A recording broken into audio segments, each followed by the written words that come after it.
Good evening, good evening.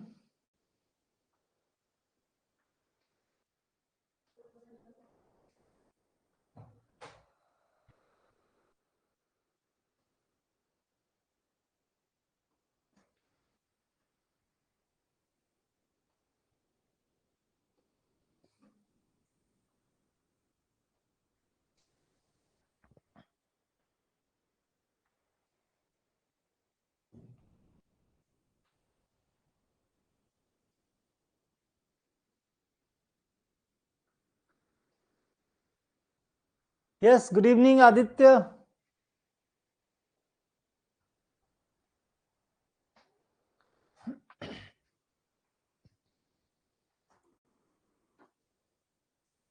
चलो भाई start किया जाए। फार्मास्यूटिकल केमिस्ट्री है ना।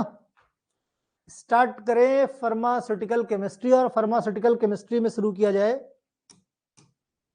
Drug acting on cardiovascular system.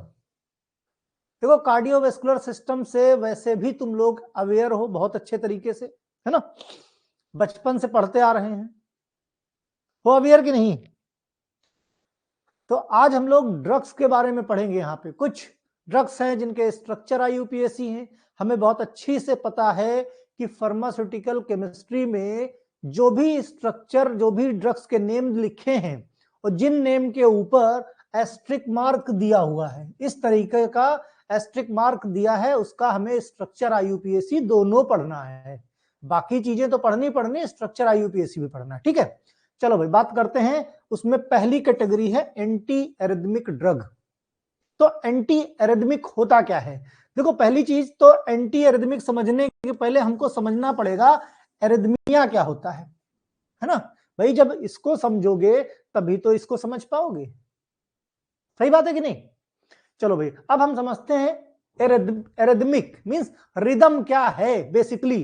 तो देखो, ये सिलेबस है। सिलेबस को बहुत अच्छे तरीके से, सिलेबस की इंपॉर्टेंस तुम अपने सीनियर से पूछो साल भर। मतलब स्टार्टिंग से मैं बोलना शुरू कर देता हूं, बेटा सिलेबस जरूर पढ़ लेना, है ना। और सिलेबस नहीं पढ़ोगे तो एग्जाम में अगर आ गया कि भाई लिडोकेन हाइड्रोक्लोराइड है ड्रग, अब इसका यूज बताओ, है ना। अगर तुमको कैटेगरी पता होगी कि भाई कार्डियोवैस्कुलर सिस्टम पे असर करता है एज एंटी एरिथमिक, तो लिख दोगे कि भाई हार्ट में जो एरिथमिया हो जाता है उसको ठीक करने में मदद करता है ना। इसमें देखो, एंटी एरिथमिक कैटेगरी की ड्रग में कौन कौन सी भाई? क्विनिडीन सल्फेट है, प्रोकेनामाइड हाइड्रोक्लोराइड है, वेरापेमिल है, फेनिटोइन है ना। फेनिटोइन सोडियम है, ठीक। अब फेनिटोइन सोडियम के ऊपर देखो एस्ट्रिक मार्क लगा है, इसका मतलब इसका हमें स्ट्रक्चर आईयूपीएसी दोनों पढ़ना है, ओके ठीक। लिडोकेन हाइड्रोक्लोराइड है, लोराकेन हाइड्रोक्लोराइड है, अमियोडेरोन एंड सोटेलॉल।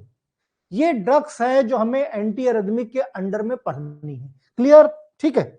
और कोशिश की जाएगी कि इस कैटेगरी को आज के आज खत्म कर दिया जाए। अब लेकिन उसके पहले इन शॉर्ट हम लोग समझ लेते हैं कि भाई कैसे रिदम बनता है, कैसे रिदम बनता है। तो देखो, सबसे पहली चीज भाई हमारा जो हार्ट होता है, बेसिकली अगर रॉ में फॉर्म में लिया जाए तो 4 चैम्बर्ड है ना। ऊपर वाला इसको बोलते हैं राइट एट्रियम, इसको बोलते हैं लेफ्ट एट्रियम, इसको बोलते हैं राइट वेंट्रिकल, इसको बोलते हैं लेफ्ट वेंट्रिकल। इस तरीके से होता है, ठीक। अब देखो ध्यान से, इधर राइट एट्रियम में यहां पे रहता है क्या? SA node. क्या बोलते हैं इसको? एसए नोड, ठीक। एसए नोड को ही बोलते हैं पेस मेकर। क्या बोलते हैं? पेस मेकर बोलते हैं। ये क्या करता है? इंपल्स जनरेट करता है। इंपल्स जनरेट करके किसको दे देता है? यहां पे होता है एवी नोड। यही राइट एट्रियम पे क्या होता है? एवी नोड, जिसको बोलते हैं एट्रियोवेंट्रिकुलर नोड। क्या नाम है एसए नोड का? क्या नाम है? साइनो एट्रियल नोड, ठीक। एवी नोड को क्या बोलोगे? एट्रियो वेंट्रिकुलर नोड, ठीक। AV node. इसको दूसरा नाम इसका होता है pace setter. Pace setter means इसने ऐसे नोड ने पेस जनरेट किया। एक एक चीज ध्यान से समझते चलना, कहीं कुछ डाउट हो। यस, है ना। देखो, एसए नोड ने क्या किया? पेस को जनरेट किया, मींस इंपल्स को जनरेट किया। हमारी बॉडी में कॉन्ट्रैक्शन होगा कि रिलैक्सेशन होगा, ये कौन डिसाइड करता है? ये हमारा एसए नोड डिसाइड करता है। ये जो बोलेगा, जो इंपल्स बोलेगा, कॉन्ट्रैक्शन का है कि रिलैक्सेशन का है, ये बाद में पता चलेगा। एसए नोड ने इंपल्स जनरेट किया, एवी नोड ने क्या किया? पेस को सेट किया। क्या किया? सेट किया। और सेट करके उसको भेज दिया किसके पास? यहां पे रहता है बंडल ऑफ हिस। क्या रहता है? बंडल ऑफ हिस, है ना। बंडल ऑफ हिस क्या करते हैं? ये लेफ्ट और राइट साइड दोनों तरफ हो जाते हैं डिवाइड, है ना। इधर वाला जो इधर से इंपल्स आया, बंडल ऑफ हिस उसको इधर भेज देता है, जो इधर से आया उसको इस तरफ भेज देता है। इसी पे जो रहते, इसी पे क्या रहते हैं? थोड़े छोटे छोटे से फाइबर्स रहते हैं। फाइबर्स क्या करते हैं? पूरे वेंट्रिकल में उसी मैसेज को जो एसए नोड ने एवी वाले को दिया, एवी वाले ने फॉरवर्ड कर दिया बंडल ऑफ हिस को, और बंडल ऑफ हिस ने फॉरवर्ड कर दिया पुरकिंजे फाइबर को। यहां पे जो फाइबर्स रहते हैं उनको बोलते हैं पुरकिंजे फाइबर्स, राइट। अब देखो ध्यान से अब यहां पे जो एसए नोड ने मान लिया, भेजा, मैसेज भेजा कि भाई वेंट्रिकल को रिलैक्स करना है, वेंट्रिकल को रिलैक्स करना। तो एसए नोड ने मैसेज दिया एवी नोड पे फुल पेस में, ठीक। अब इसने क्या किया? एवी नोड ने इसको सेट किया, मींस बहुत तेज जो आ रहा था उसको आराम से आगे बढ़ाएगा ना, इसीलिए बोलते पेस सेटर। ये इस तरफ से और इस तरफ से इतना घूम के इसलिए आता है ताकि पेस को नॉर्मलाइज करने का सफिशिएंट समय मिल जाए। और ये अपना मैसेज दे देता है बंडल ऑफ हिस को, ठीक। बंडल ऑफ हिस क्या करते हैं? फिर ये वेंट्रिकल की वॉल पे जो फाइबर्स होते हैं उनको प्रॉपरली मैसेज दे देते हैं। मैसेज दे देते हैं कि भाई एसए नोड ने बोला एक काम करो कि कॉन्ट्रैक्शन करो। फिर ये वेंट्रिकल्स क्या करते हैं? ये कॉन्ट्रैक्ट करते हैं। वेंट्रिकल्स क्या करते हैं? कॉन्ट्रैक्ट करते हो। जब कॉन्ट्रैक्ट करेंगे तो जो लेफ्ट वेंट्रिकल कॉन्ट्रैक्ट करेगा तो यहां से क्या निकलेगा? एओर्टा। क्या निकलेगा? एओर्टा। जो क्या करेगा? जो ऑक्सीजनेटेड ब्लड को पूरी बॉडी में ले जाएगा। क्या करेगा?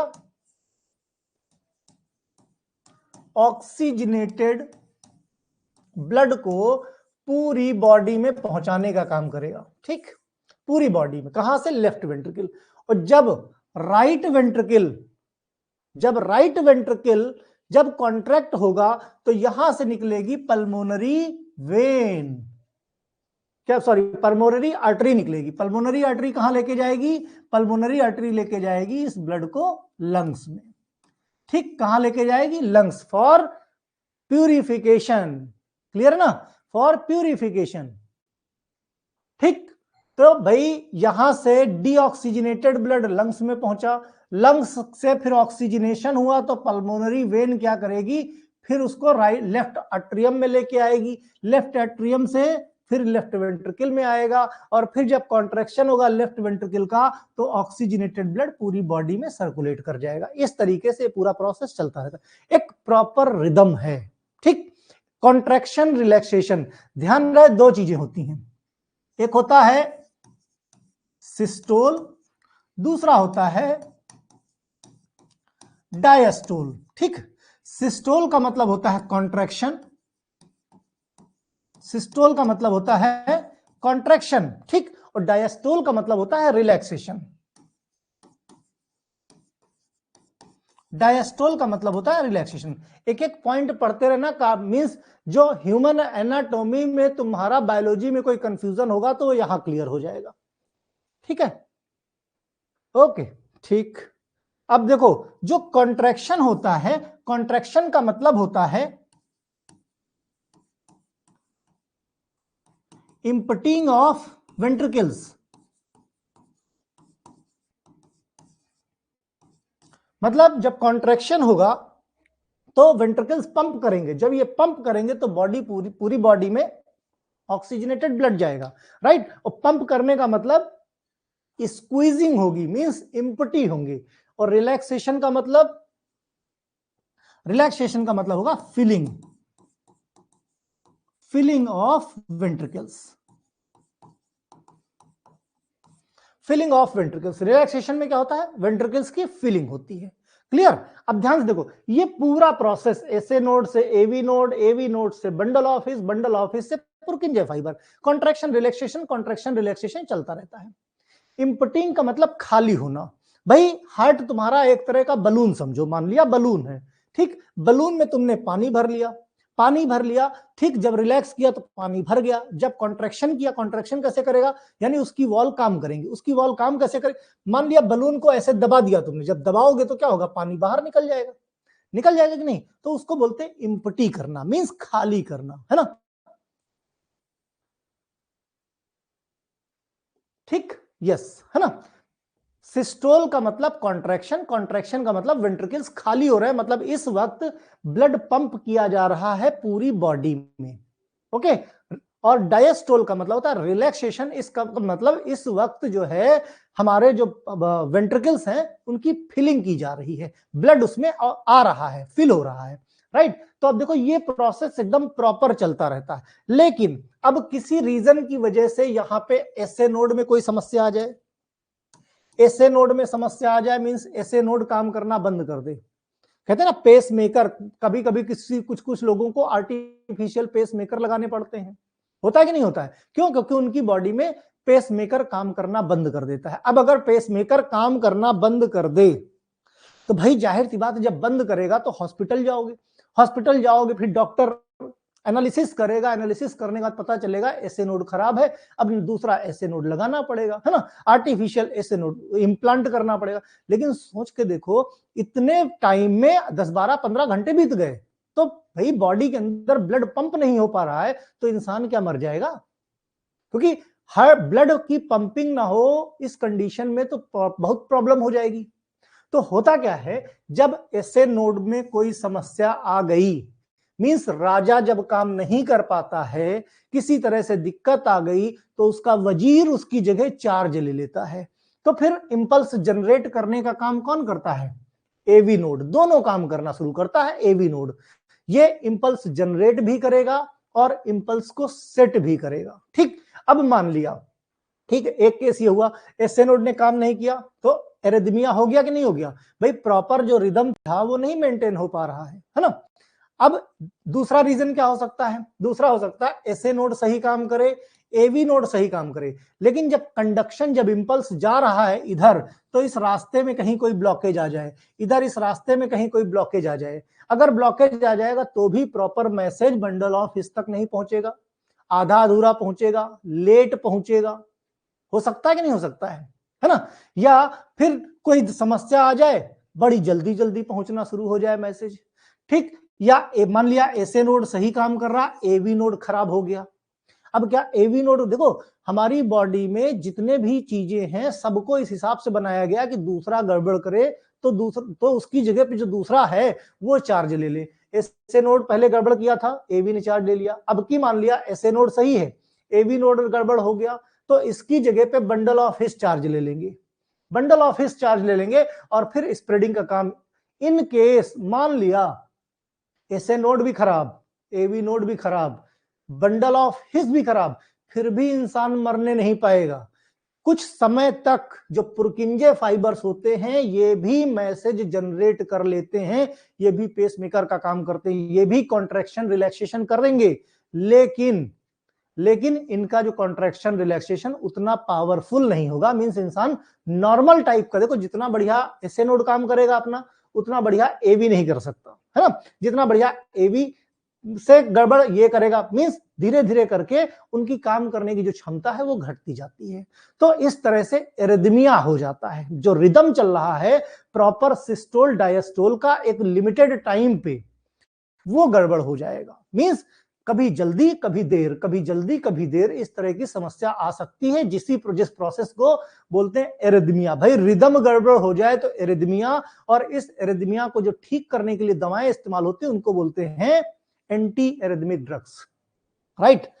देखो बहुत सारे रीजंस हो सकते हैं इसके पीछे, कहीं देखो कार्डियोवैस्कुलर डिजीज, देखो ये तो कार्डियोवैस्कुलर सिस्टम की बात थी। कार्डियोवैस्कुलर सिस्टम में भाई आपके क्या आता है, हार्ट आता है, ब्लड वेसल्स आती हैं और ब्लड आता है ना। तो अब अगर कहीं भाई हार्ट तुम्हारा क्या काम करता है, 2 मिनट देख लो कार्डियोवैस्कुलर सिस्टम भी, नहीं बच्चे कहेंगे कि कार्डियोवैस्कुलर सिस्टम सर बताया नहीं। हार्ट हो गया, ब्लड हो गया, ब्लड वेसल्स हो गया, है ना, ब्लड वेसल्स हो गई, ये मिला के बनता है कार्डियोवैस्कुलर सिस्टम तुम्हारा। ठीक, अब देखो हार्ट का काम क्या करता है, ये पंपिंग सिस्टम का काम करता है, पंपिंग सिस्टम का काम करता है ना। अब पंपिंग सिस्टम भाई कॉन्ट्रैक्शन करेगा तभी तो पूरी बॉडी में जितना पावरफुल कॉन्ट्रैक्शन होगा, जितना पावरफुल कॉन्ट्रैक्शन होगा उतना बढ़िया जो है पूरी बॉडी में ब्लड जाएगा। अब इन केस आर्टरी की वॉल है, आर्टरी की वॉल में मान लिया फैट डिपोजिशन हो गया, कोलेस्ट्रॉल डिपोजिशन हो गया, जिसको बोलते हैं प्लेक डिपोजिशन। क्या बोलते हैं? प्लेक डिपोजिशन, जिसको हम एथरोमा बोल सकते हैं, एथरोस्क्लेरोसिस हो सकती है ना, एथरोस्क्लेरोसिस हो सकती है। ये देखो यहाँ पे डिपोजिशन हो गया, अब एथरोस्क्लेरोसिस हो गई यहाँ पे, तो इसका मतलब ब्लड की सप्लाई प्रॉपर इस जगह से नहीं निकल पा रही है, इस जगह से ब्लड की सप्लाई नहीं निकल पा रही है, तो इसका मतलब यहाँ पे जो हार्ट की मसल्स हैं, भाई मस्कुलर ऑर्गन है ना, मसल्स जो है ताकत देती तभी तो पंप कर पाता है। मसल्स को अगर प्रॉपर ब्लड नहीं मिलेगा तो प्रॉपर ऑक्सीजन नहीं मिलेगा, प्रॉपर ऑक्सीजन नहीं मिलेगा तो वो एटीपी नहीं बना पाएगा, जब एटीपी नहीं बना पाएगा तो कमजोर हो जाएगा, वो कमजोर हो जाएगा तो उसमें दर्द पैदा होगा, जब दर्द पैदा होगा तो उस दर्द को बोलते हैं एंजाइना पेक्टोरिस। और फिर अगर तुमने इलाज कर लिया तो ठीक, नहीं इलाज किया तो फिर हो जाएगा हार्ट अटैक, जिसको बोलते हैं मायोकार्डियल इंफ्रैक्शन। फिर भी टाइम लेता है, फिर भी अगर तुमने दवा करके ठीक कर लिया तो ठीक, नहीं आगे जाके हो जाएगा क्या? हार्ट फेल्योर, है ना, फिर हार्ट काम करना बंद कर देगा। ठीक, यस, धमनी सिस्टम है ना। हाँ, अब देखो एरिथमिया के केस में, एरिथमिया के केस में अगर सही से काम नहीं हुआ तो भाई देखो नॉर्मल जो हार्ट की रिदम होती है,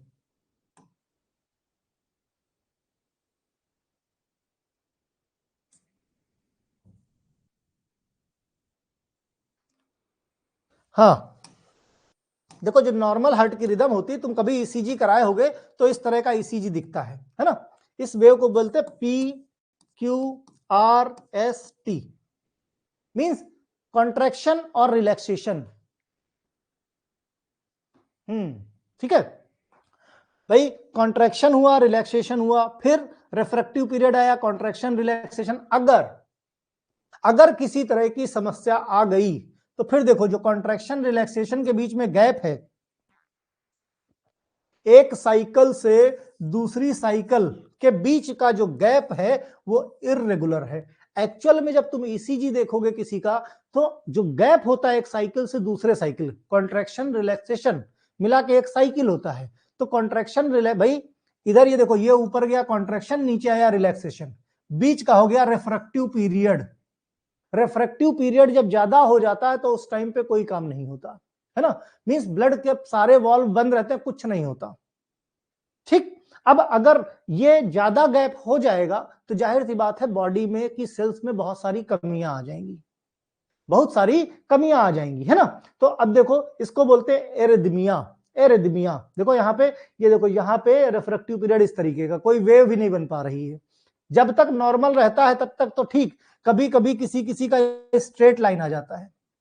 जब स्ट्रेट लाइन आ जाता है इलेक्ट्रोकार्डियोग्राम में तो क्या बोलते हैं कि he is no more, means heart ना कॉन्ट्रैक्ट कर रहा ना रिलैक्स कर रहा, कुछ ना कर रहा, मींस सीधे लाइन पे। वो सीधे लाइन पे आ गया मतलब उसने पंप करना बंद कर दिया, तुम अपने को ठीक नहीं कर सकते। ठीक, तो इसको बोलते हैं क्या कि अब इसमें एरिथमिया नहीं रह गया, कुछ नहीं रह गया, मतलब खत्म।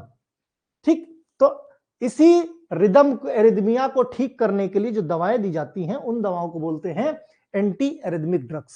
क्या बोलते हैं? Anti arrhythmic drugs. क्लासिफिकेशन की बात करें, क्लासिफिकेशन को देखो, क्लासिफिकेशन को बोलते हैं सम ब्लॉक पोटेशियम चैनल, मतलब कुछ बंद है पोटेशियम चैनल, कुछ बंद है पोटेशियम चैनल। सम का एस ले लिया मतलब सोडियम चैनल ब्लॉकर, ब्लॉक का बी ले लिया मतलब बीटा ब्लॉकर, पोटेशियम का पी ले लिया मतलब पोटेशियम चैनल ब्लॉकर, कैल्शियम का सी ले लिया मतलब कैल्शियम चैनल ब्लॉकर। इस तरीके से इसका क्लासिफिकेशन याद करके रख सकते हो, कैटेगरी। ठीक, अब सोडियम चैनल ब्लॉकर में कौन कौन सी ड्रग हैं, बड़ी इंपॉर्टेंट है। क्विनिडीन है, प्रोकेनामाइड है, लिडोकेन है, फेनिटोइन सोडियम है, लोराकेन है। ड्रग्स बहुत सारी हैं, हमने वही ड्रग्स ली हैं जो तुम्हारे सिलेबस में है। बीटा ब्लॉकर में कहीं पे आ जाए प्रोप्रेनोलॉल, आंख बंद करके लगा दो। ओके, पोटेशियम चैनल ब्लॉकर में अमियोडेरोन और सोटेलॉल आ गया। कैल्शियम चैनल ब्लॉकर वेरापेमिल और डिल्टियाजम आ गया। ये तुम्हारी सिलेबस के ही ड्रग्स हैं। सम ब्लॉक पोटेशियम चैनल याद रखना, कुछ बंद हैं पोटेशियम चैनल। सम का एस ले लेना, सोडियम चैनल ब्लॉकर, ब्लॉक का बी ले लेना, बीटा ब्लॉकर, पोटेशियम का पी ले लेना, पोटेशियम चैनल ब्लॉकर, उसका सी कैल्शियम चैनल का सी ले लेना, कैल्शियम चैनल ब्लॉकर। सारे ब्लॉकर्स ही इसमें हैं। ठीक है, इस तरीके से ये तुम्हारी ड्रग्स हो गई। अब शुरू करते हैं सबसे पहली ड्रग जो होती है फेनिटोइन सोडियम। कौन सी? फेनिटोइन सोडियम, सबसे पहली चीज है ना। अब फेनिटोइन सोडियम का हम लोग देखेंगे स्ट्रक्चर और आईयूपीएसी। ध्यान से देखो। अच्छा, इसके पहले ब्रांड नेम देख लो, फेनीवेल, डाइलेंटिन और इप्सोलिन। कैसी दिखती है ड्रग? देखो, एक फेनिकेयर करके है, फेनिकेयर है ना। इप्सोलिन है, ये ब्रांड नेम है जो मार्केट में मिलती हैं। ये देखो, इप्सोलिन के नाम से जिनके पास मेडिकल स्टोर होगा उनको पता होगा ये। ठीक, ये डाइलेंटिन है, ये डाइलेंटिन है। देखो, ये भी फेनिटोइन कैप्सूल है ना। तो इससे तुमको ब्रांड नेम याद करने में थोड़ी सी आसानी हो जाती है अगर तुमको ड्रग पता चल जाए, क्योंकि बहुत सारे बच्चे हैं मेडिकल स्टोर वगैरह तो जाते ही रहते हैं, तो वो देख लेते हैं तो उनको थोड़ा सा आसान हो जाता है ना ब्रांड नेम याद रखना। ठीक है, तो भाई ये हो गया ब्रांड नेम। अब बात करते हैं हम कि भाई फेनिटोइन का स्ट्रक्चर आईयूपीएसी, जिसमें फार्मेसी वालों को सबसे ज्यादा डर होता है। स्ट्रक्चर आईयूपीएसी जहां पे होता है, यस, देखो पता चल गया तुरंत सोहेल को, है ना। अब देखो, सबसे ज्यादा जो डर है तुमको काहे में होता है? स्ट्रक्चर आईयूपीएसी में। फेनिटोइन का स्ट्रक्चर बनाएंगे, याद करो फेनिटोइन का स्ट्रक्चर हमने एंटी कन्वर्जेंट में भी बनाया था। ठीक है रोहित, अभी क्या है बेटा, एग्जाम आने दो, उंगली पकड़ पकड़ के तुम्हारे आंसर सॉल्व करवाए जाएंगे, समझे। हमें मालूम है तुम लोगों की कमजोर नस केमिस्ट्री है? देखो भाई, केमिस्ट्री में क्या है, सबसे बड़ी दिक्कत कहां आती है बच्चों को कि कैसे स्ट्रक्चर आईयूपीएसी। अब ध्यान दो, यही जो फेनिटोइन सोडियम पढ़ेंगे, सेम फेनिटोइन सोडियम हमने कहां पे पढ़ा है? एंटी कन्वर्जेंट में पढ़ा है। हमने क्या पढ़ा कि फेनिटोइन बनाने से पहले हमको इमिडाजोलिडीन बनाना पड़ेगा। इमिडाजोलिडीन बनाने के पहले हमको एक लाइन खींचनी पड़ेगी, इमिडाजोलिडीन का स्ट्रक्चर मेरे साथ साथ बनाओ। अगर कॉपी पेन लेके बैठो, केमिस्ट्री जब भी पढ़ो कॉपी पेन लेके बैठो। ठीक, एक स्ट्रेट लाइन बना दो, इधर एन लगा दो, ठीक है, और ऐसे ऐसे नीचे की तरफ रिंग बनाओ, यहां पे नाइट्रोजन लगा दो। ठीक, पहली और तीसरी पोजीशन नंबर देख लो, 1 2 3, पहली और तीसरी पोजीशन पे 3, फिर ये 4, ये 5, है ना। 5 मेंबर्ड रिंग हो गई, जिसमें पहली तीसरी पोजीशन पे नाइट्रोजन लगा है। ठीक, नाइट्रोजन लगा है ना। अब नाइट्रोजन की वैलेंसी होती 3, जहां पे भी तुमको नाइट्रोजन दिख जाए, हमेशा तुमने अमोनिया को NH3 पढ़ा होगा, हमेशा NH3 पढ़ा होगा। अगर किसी के साथ बंधा हुआ है तो NH2 जरूर पढ़ा होगा, है ना। ठीक, और अगर कहीं भाई किसी के साथ अगर बाइंड है तब NH2 पढ़ा होगा, है ना। कभी कभी NH4 अगर पढ़ा तो N के ऊपर प्लस चार्ज आ गया। अब यहां पे देखो RNH2 लिखा है, तो यहां पे नाइट्रोजन पे कितने बॉन्ड? 3 बॉन्ड, 2 हाइड्रोजन के और एक ये वाला बॉन्ड। अमोनिया की बात कर लो तो अमोनिया पे कितने बॉन्ड? देखो कितने, H H H, 3 हाइड्रोजन लगे मतलब 3 बॉन्ड। कहने का मतलब 3 बॉन्ड लगे होने चाहिए नाइट्रोजन में। यहां कितने बॉन्ड दिख रहे हैं? यहां सिर्फ 2 बॉन्ड दिख रहे हैं। इस नाइट्रोजन की बात करो, 1 बॉन्ड ये वाला, 1 बॉन्ड ये वाला। इस नाइट्रोजन की बात करो, 1 बॉन्ड ये वाला, 1 बॉन्ड ये वाला। क्लियर है? अब देखो हम क्या करेंगे, जहां पे बॉन्ड नहीं वहां पे हम लगा देते हैं हाइड्रोजन। हो गए 3-3 बॉन्ड। इस स्ट्रक्चर को बोलते हैं इमिडाजोलिडीन। क्या बोलते हैं? इमिडाजोलिडीन। इमिडाजोलिडीन। क्लियर? इस स्ट्रक्चर को, इसी स्ट्रक्चर का डेरिवेटिव है फेनिटोइन। अगर इतना समझ में आ गया ये स्ट्रक्चर तो समझ लो 50% स्ट्रक्चर तुमको फेनिटोइन का मिल गया। अब ध्यान से देखो, देखो और क्या करेंगे, इसी स्ट्रक्चर को फिर से बनाओ भाई, फिर से बनाओ एक बार मेरे कहने से। ये स्ट्रक्चर बन गया, इमिडाजोलिडीन बन गया कि नहीं भाई? कहीं कोई दिक्कत नहीं है ना इमिडाजोलिडीन में? ठीक, अब देखो नंबरिंग फिर से कर लो एक बार, एक बार मेरे कहने से नंबरिंग भी कर लो, 1 2 3 4 5। ठीक है, अब देखो जो दूसरी पोजीशन है वहां पे डबल बॉन्ड O लगा दो। ठीक, दूसरी पोजीशन और चौथी पोजीशन पे डबल बॉन्ड O लगा दो। इतना काम और कर दो भाई, इमिडाजोलिडीन देख लिया, दूसरी और चौथी पोजीशन पे डबल बॉन्ड O लगा दो। अब इसका नाम बताओ भाई, इसका नाम क्या होगा? तो भाई पहले था क्या नाम इसका? इमिडाजोलिडीन। अभी क्या हो गया? 2 और 4 डाइओन, 2 और 4 पोजीशन पे कीटोन ग्रुप लग गया है, तो 2,4 क्या बन गया? डाइओन। 2 है ना, 2 का बोलते हैं डाई, और कीटोन ग्रुप जहां लगता है वहां लग जाता है ओन। इतना क्लियर है कि नहीं बताओ भाई? इमिडाजोलिडीन 2,4 डाइओन, ये हो गया है ना। अब हम 75% 75% स्ट्रक्चर बना चुके हैं। अगर यहां तक समझ में आया हो तो यस बताओ। मैंने बताया ना, मुझे चैप्टर खत्म करने की कोई जल्दी नहीं, बिल्कुल नहीं भाई। तुमको अगर समझ में नहीं आए तो हम 50 बार समझाएंगे, अदरवाइज चैप्टर खत्म करने का मतलब क्या है? और फेनिटोइन ऐसा है कि तुमको एग्जाम में मिलेगा, चाहे जो एग्जाम हो, चाहे जहां का एग्जाम हो, फेनिटोइन के बिना क्वेश्चन पेपर नहीं बनता। यहां तक क्लियर है ना भाई? इमिडाजोलिडीन में क्या समस्या है ना। और फिर इमिडाजोलिडीन 2,4 डाइओन हो गया। ठीक है, यहां तक क्लियर? ठीक है, क्लियर ना। अब देखो ध्यान से, यह बन गया, ये बन गया। अब एक बार इसको और बनाओ, एक बार और बनाओ इसको। बनाओ पहले, क्या बनाओगे? पहले पहले बनाओगे क्या? अब तुम लोग बिना देखे बना सकते हो, बिना देखे बना सकते हो। ये बन गया क्या? इमिडाजोलिडीन। बन गया कि नहीं बन गया? इमिडाजोलिडीन। यहां पे दूसरी और चौथी पोजीशन पे लगा दो डबल बॉन्ड। ठीक है, अच्छा एक इसका दूसरा नाम भी है, दूसरा नाम भी बताएं। दूसरा नाम इसी को बोलते हैं हाइडेंटोइन। क्या बोलते हैं? इसी स्ट्रक्चर को और क्या बोलते हैं? हाइडेंटोइन। क्या बोलते हैं? इसी को बोलते हैं हाइडेंटोइन, दूसरा नाम है इसका। ठीक,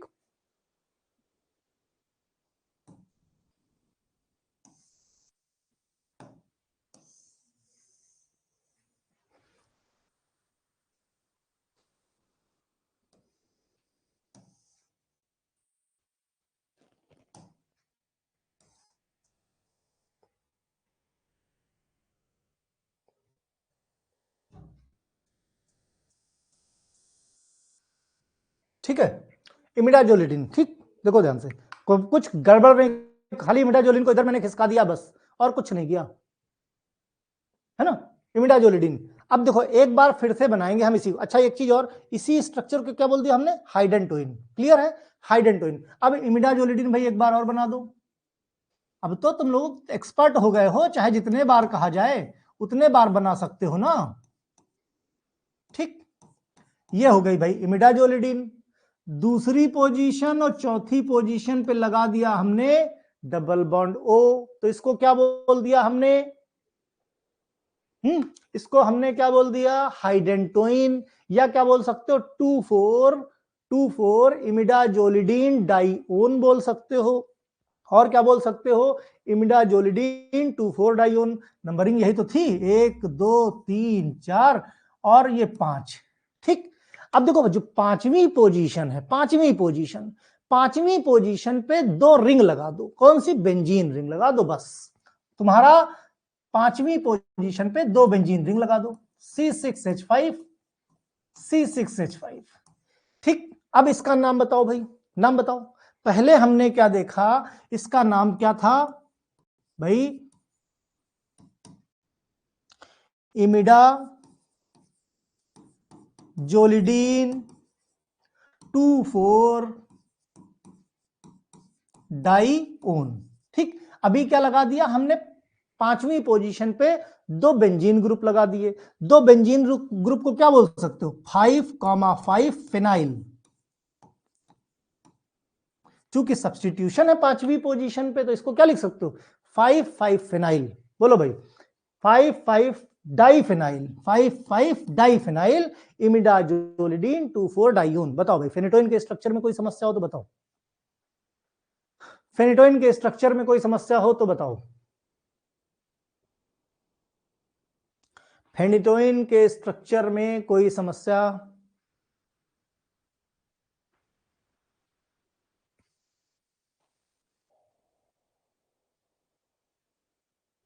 इवेल्युएशन ऑफ क्रूड ड्रग पक्का आएगा लकी प्रधान कल, उसको छोड़ना मत, है ना।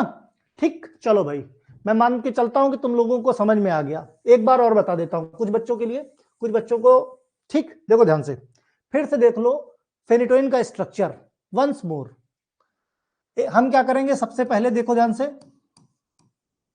इमिडाजोलिडीन बनाएंगे। क्या बनाएंगे? इमिडाजोलिडीन बनाएंगे। बना लिया इमिडाजोलिडीन। ठीक, अब दूसरी पोजीशन और चौथी पोजीशन पे डबल बॉन्ड ओ लगाया। इसको हमने क्या कहा? इसको हमने बताया ये हाइडेंटोइन है। क्या है? हाइडेंटोइन है। इसी की पांचवी पोजीशन पे हमने दो बेंजीन रिंग लगा दी, दो। अब देखो, चाहे दो C6H5 लिख दो, चाहे दो बेंजीन रिंग लगा दो, बात दोनों की सेम है, कहीं कुछ फर्क नहीं है। नंबरिंग की बात करते हैं अगर, तो 1 2 3 4 5। अगर बात किया जाए तो इसको क्या बोलोगे? पांचवी पोजीशन पे भाई 5,5 डाई फिनाइल हो गया। ठीक, और रिंग कौन सी है? इमिडाजोलिडीन। इमिडाजोलिडीन। दूसरी और चौथी पोजीशन पे कीटोन ग्रुप लगे दो, तो 2,4 डाईऊन। ये है फेनिटोइन का स्ट्रक्चर। इसका दूसरा नाम क्या कह सकते हो? क्योंकि हमने क्या कहा, ये जो सर्किल बना रहा हूं, इस सर्किल को क्या बोल सकते हो? हाइडेंटोइन। हाइडेंटोइन, है ना। तो इसका दूसरा नाम शॉर्ट में और क्या लिख सकते हो? 5,5 डाईफिनाइल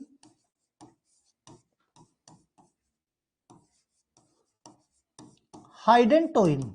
दोनों नाम इसलिए याद रखने जरूरी हैं कि कई बार एमसीक्यू में पूछ लेते हैं कि भाई बताओ ये कौन सा स्ट्रक्चर है, किसका है दूसरा नाम।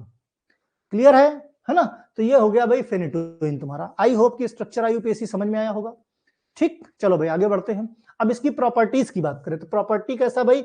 व्हाइट क्रिस्टलाइन पाउडर है। ऑर्डर कैसा है? ऑर्डरलेस है ना। मतलब कैसा? गंधहीन है। और टेस्टलेस मतलब स्वादहीन है। सॉलिड है। सॉलिबिलिटी की बात करें तो पानी में इनसॉल्युबल है। और सोडियम सॉल्ट के, अगर इसका सोडियम सॉल्ट बना दिया जाए, 5,5 डाईफिनाइल इमिडाजोलिडीन 2,4 डाईओन। यस, बिल्कुल सही रोहित, है ना। अब एक चीज और, हाँ ठीक, चलो ठीक है। हाँ, इसका अगर सोडियम सॉल्ट बना दिया जाए तो उस वाटर में सॉल्युबल है। स्टोरेज की बात करें तो stored in airtight close containers which is protected from light. ये जो स्टोरेज कंडीशन है ये यूनिवर्सल कर लो, किसी का भी आए तुमको यही लिखना है। यूज भाई जाहिर सी बात है, हमने कहा फेनिटोइन एंटी कन्वर्जेंट में भी काम करता है, एंटी एरिथमिक में भी। तो एंटी कन्वर्जेंट की भाई used as anticonvulsant treatment of epilepsy. Convulsion को क्या बोलते हैं? एपिलेप्सी, है ना। तो treatment of epilepsy, treatment of trigeminal neuralgia means nervous system से रिलेटेड कोई दिक्कत है तो, है ना। कन्वर्जन आता है, एंटी एरिथमिक ड्रग की तरह काम करता है। तो बहुत इंपॉर्टेंट है फेनिटोइन, जो एग्जाम में पूछा जाता है। दूसरी ड्रग की बात करें तो प्रोकेनामाइड। प्रोकेनामाइड का देखो भाई ब्रांड नेम प्रोकेन बिड। क्या है? Procaine bid. देखो क्या है ना, फिगर देखने से चीजें रिकॉल रहती, बस यही मेरा मतलब है। प्रो, है ना, प्रोकेन बिड कह सकते हो, प्रोनेस्टिल कह सकते हो, है ना। प्रोनेस्टिल जो आज की डेट में यूज थोड़ी सी कम होती है, कम मिलेगी, मतलब मार्केट में ब्रांड नेम कम मिलेगी। एपिलेप्सी का मतलब होता है दौरा पड़ना, मिर्गी आना। ओके, प्रॉपर्टीज की बात करें प्रोकेनामाइड की तो व्हाइट कलर या येलोइश कलर वोलाटाइल लिक्विड होता है। ऑर्डरलेस है, मतलब ऑर्डरलेस का मतलब इसमें कोई महक नहीं होती। स्वाद की बात करें तो तीखा बिटर टेस्ट होता है। फ्रीली सॉल्युबल होता है वाटर और अल्कोहल में, ठीक। और मिसिबल होता है अल्कोहल और ईथर में, मतलब घुल जाता है, है ना, बहुत ज्यादा नहीं। नोट की बात करें तो नोट यह है कि हाइग्रोस्कोपिक है, मतलब जहां इसको एक्सपोज करोगे तुरंत एटमॉस्फेयर से मॉइस्चर गेन कर लेगा। इस प्रॉपर्टी को बोलते हैं हाइग्रोस्कोपिक प्रॉपर्टी, मतलब खुले में रख दोगे तो ये पानी सोख लेगा। ओके, स्टोर्ड इन, हमने कहा स्टोरेज एक ही चीज याद रखना कि stored in airtight close containers, और कंटेनर कैसे होंगे, प्रोटेक्टेड फ्रॉम लाइट, सब में ही लिखना है तुमको। यूज एरिथमिया कंडीशन क्या हो सकती है, एरिथमिया की दो कंडीशन हो सकती हैं, एक हो सकती है टैकीकार्डिया, टैकीकार्डिया का मतलब होता है जिसमें हार्ट रेट बढ़ जाए, दूसरा क्या हो सकता है, ब्रेडिकार्डिया, ब्रेडिकार्डिया का मतलब हार्ट रेट स्लो हो जाए, है ना। तो चाहे टैकीकार्डिया चाहे ब्रेडिकार्डिया दोनों में ये इस्तेमाल होता है।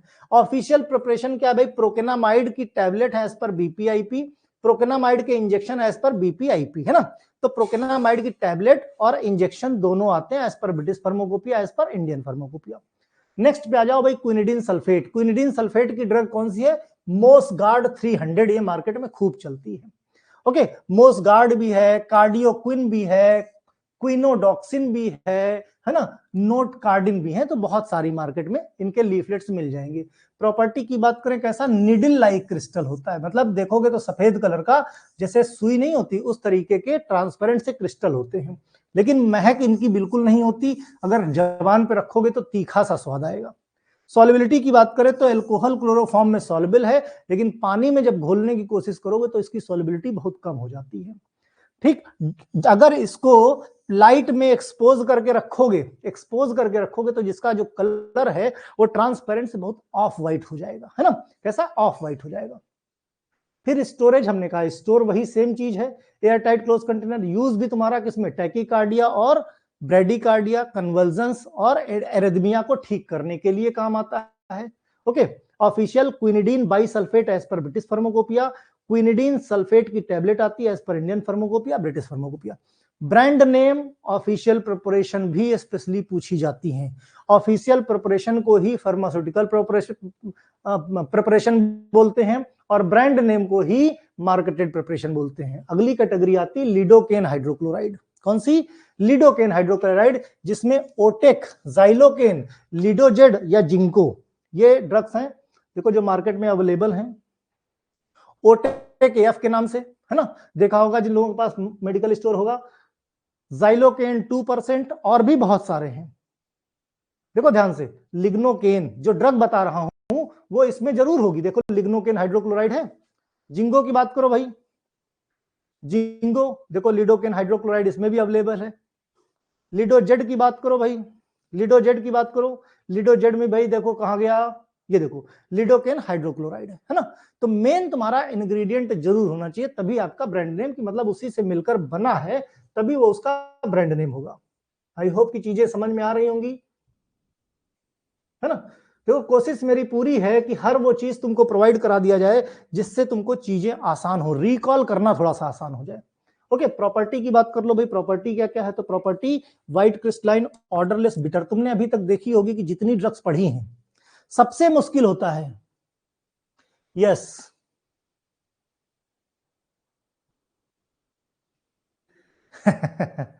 ठीक है ना। तो देखो, सब तो अभी तक तुमने देखा होगा कि जब से हमने शुरू किया है सबसे मुश्किल काम होता है प्रॉपर्टीज याद करना। बहुत सारी ड्रग्स हैं, ठीक, प्रॉपर्टीज याद करना सबसे मुश्किल काम होता है। अब प्रॉपर्टीज में एक चीज का ध्यान रखना कि प्रॉपर्टीज इस कैटेगरी में जितनी भी हैं सब लगभग व्हाइट क्रिस्टलाइन पाउडर हैं, सब लगभग गंधहीन हैं, और जितनी है सबका स्वाद कैसा है, तीखा है। नोटिस किया कि नहीं, प्रॉपर्टीज में सबसे ज्यादा गेस लगाना पड़ता है। सॉल्युबिलिटी की बात करें तो soluble in water and alcohol chloroform. अगर डार्क में रखो, अगर लाइट के साथ एक्सपोजर करोगे तो ऑफ व्हाइट यानी कलर उसका डार्क हो जाएगा। स्टोरेज हमने कहा सेम वही, air tight close containers, protected from light, वही लिखना है। यूज में तुम्हारा सबके यूज भी सेम रहेंगे क्योंकि कैटेगरी एक है भाई, सब एंटी एरिथमिक है, सब एरिथमिया को ठीक करेंगे। तो यूज, स्टोरेज प्लस प्रॉपर्टी, बचा क्या, कुछ नहीं है कि नहीं भाई। सब एरिथमिक एंटी एरिथमिक एजेंट है तो सब एरिथमिया को ठीक करेंगे। एरिथमिया या तो हार्ट रेट बढ़ जाएगा या घट जाएगा, या तो टैकीकार्डिया या ब्रेडिकार्डिया। ओके, अगर टैकीकार्डिया होगा तो मायोकार्डियल एक्साइटेबिलिटी को घटा दो, ठीक, और ब्रेडिकार्ड और टैकीकार्डिया का ट्रीटमेंट हो जाएगा। ब्रेडिकार्डिया हो तो कॉन्ट्रैक्टिलिटी को बढ़ा दो। टैकीकार्डिया का मतलब होता है हार्ट रेट का बढ़ जाना, जल्दी जल्दी सांस लेना, जैसे कुछ मेहनत का काम करते हो तो सांसें बहुत बढ़ जाती हैं, उसको बोलते हैं टैकीकार्डिया।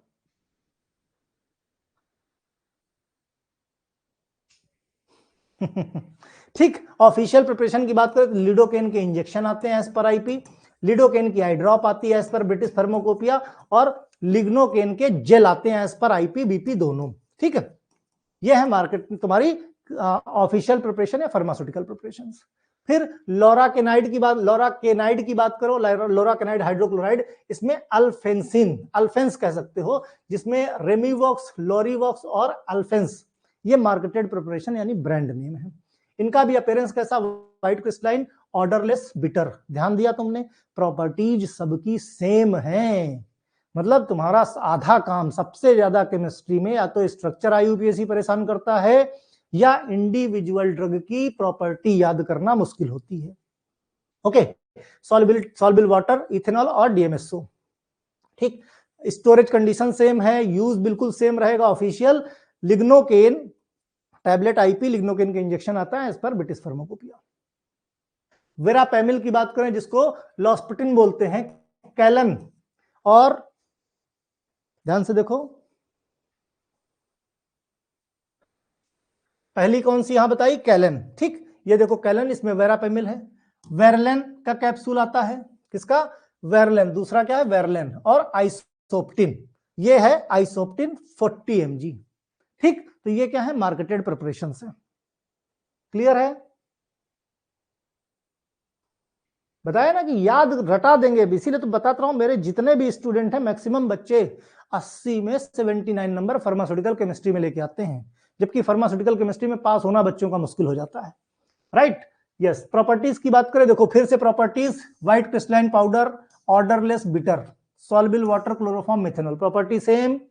ठीक है, storage condition same, use same, official preparation हमेशा प्रोडक्ट के नाम पे होती है। तो वेरापेमिल की टैबलेट आईपी के हिसाब से आती है, वेरापेमिल के injection as per Indian pharmacopoeia, verapamil hydrochloride prolong release as per Indian pharmacopoeia. Okay, ठीक, अमियोडेरोन की बात करो, अमियोडेरोन, देखो अमियोडेरोन में क्या क्या आ गया भाई, कॉर्डेरोन, एल्डेरोन, नेक्सटेरोन, है ना, एल्डेरोन हो गया, कॉर्डेरोन हो गया, नेक्सटेरोन हो गया, सारी ड्रग्स आ गई। ओके, प्रॉपर्टीज पे आ जाओ भाई। फिर white crystalline powder, odourless, bitter, slide soluble water और फ्रीली सॉल्युबल, ऑर्गेनिक सॉल्वेंट में सारे फ्रीली सॉल्युबल हैं।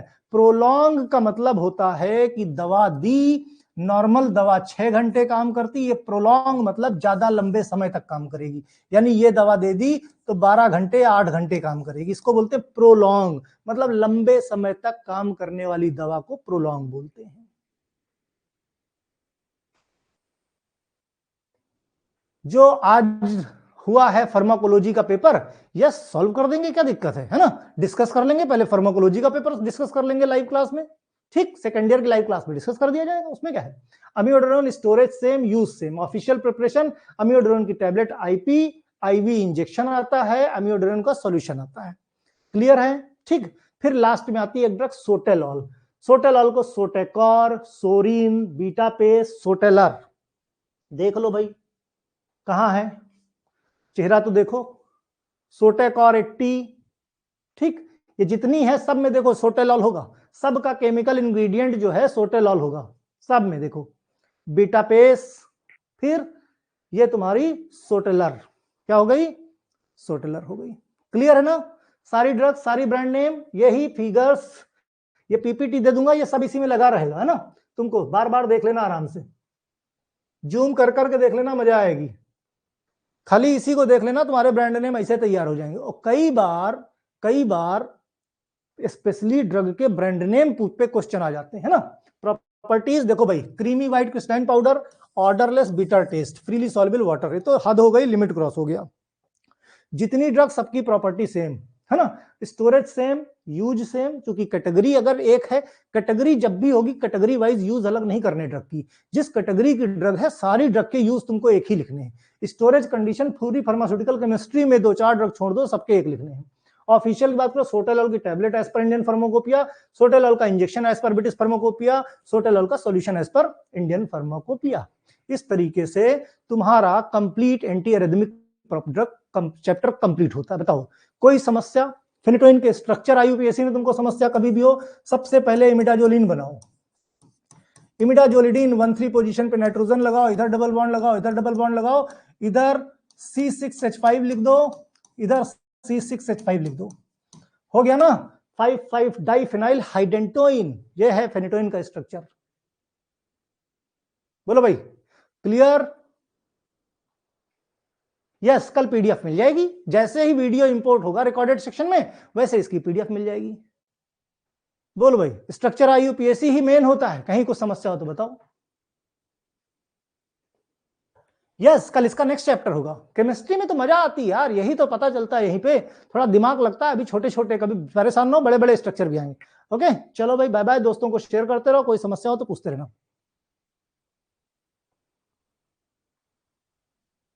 रविंद्र राम, तुमको ये नहीं समझ में आ रहा, कभी फार्मास्यूटिकल केमिस्ट्री, कभी एचएपी, कभी कुछ। रविंद्र राम देखो, जब हम कोई यूनिट शुरू करते हैं, जब वो यूनिट खत्म हो जाती है तो फिर दूसरा सब्जेक्ट चालू करते हैं। ठीक है, इन सब चीजों को समझना है अगर, तो जो तुम्हारा सिलेबस है उसका प्रिंट आउट ले लो सबसे पहले, और कल मुझे 10 से 11 में फोन कर लेना। ठीक, तुम्हारी समस्या का समाधान हो जाएगा। चलो भाई, बाय बाय।